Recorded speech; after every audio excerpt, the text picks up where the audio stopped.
Qual é a frase?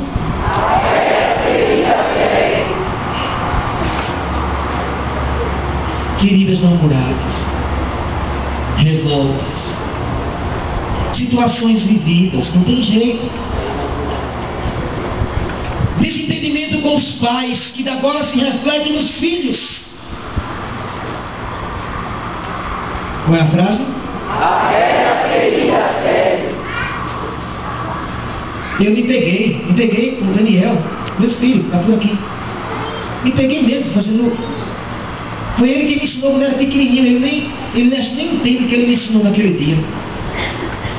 Quando ele pequenino, de repente eu vi ele gritando com as duas irmãs. Eu só vi aquele nanico, aquele pingo de gente gritando: Juliana, Fernanda, paz! Passe agora! Irmão, com quem ele aprendeu isso? Foi comigo. Quando eu percebi que eu gritava com minhas filhas sem necessidade. Elas nunca precisaram desses gritos. Mas qual é a frase?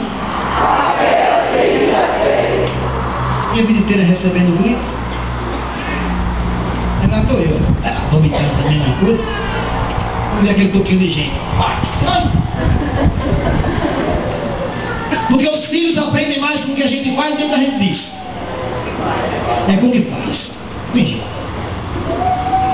Não adianta dizer uma coisa e fazer outra, porque fica aquela coisa, fica o que você fez. E se fala muito, fica sem moral. Porque foi assim conosco e assim com eles também, tá? E o troco vem, hein?